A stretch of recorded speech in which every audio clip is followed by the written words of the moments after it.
ফ্যাসিবাদ ন্যাসিবাদের প্রথম টার্গেট হচ্ছে গণমাধ্যম এবং সাংবাদিক।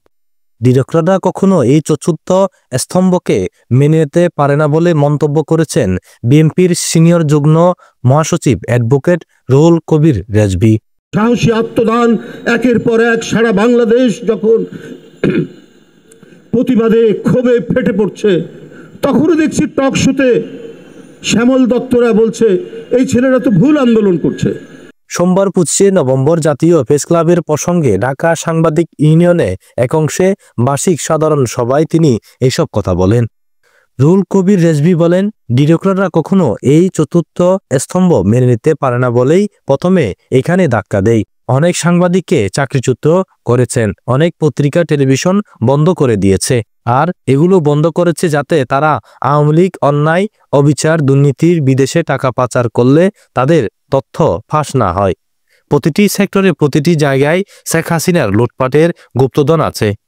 অন্তর্বর্তীকালীন সরকার যদি ঠিকমতো ডাইভ দিতে পারে তাহলে এই গুপ্তধনের সন্ধান আমরা পাব। শেখ হাসিনার গুপ্তধনের সন্ধান দেশের জনগণ জানতে পারবে। কি এক সভ্য মানুষ হতে পারে? তারা সভ্য মানুষ হতে পারে না। উগান্ডার প্রেসিডেন্ট ইদি আমিনকে একবার বলা হয়েছিল যে আপনার দেশে মত প্রকাশের স্বাধীনতা কেমন? তো বলেছে মত প্রকাশ করা যায়, কিন্তু মত প্রকাশের পরে তার স্বাধীনতা থাকবে কিনা এটা আমি বলতে পারছি না। এটা ইদি আমিন উত্তর দিয়েছিলেন সাংবাদিকদেরকে। ঠিক একই রকম পরিস্থিতি, একই রকম আপনার পরিবেশ তৈরি করেছিলেন, সেটি হলেন শেখ হাসিনা।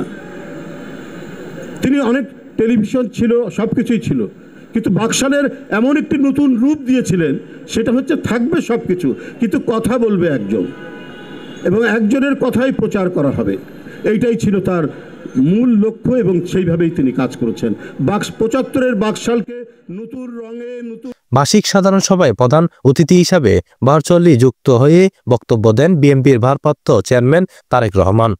এ সময় আরও বক্তব্য রাখেন জামায়াতের সেক্রেটারি জেনারেল মিয়া গোলাম পরওয়ার, বিএনপির স্থায়ী কমিটির সদস্য ডাক্তার AZM জাহিদ হোসেন, যুগ্ম মহাসচিব শহীদ উদ্দিন চৌধুরী এনি, আব্দুল সালাম আজাদ, চেয়ারপারসনের বিশেষ সহকারী শামসুর রহমান, শিমুল বিশ্বাস, জামায়াতের নেতা নুরুল ইসলাম বুলবুল, সাংবাদিক নেতা M আব্দুল্লাহ, কাদের গনি চৌধুরী, শহীদ ইসলাম, খুরশেদ আলম প্রমুখ।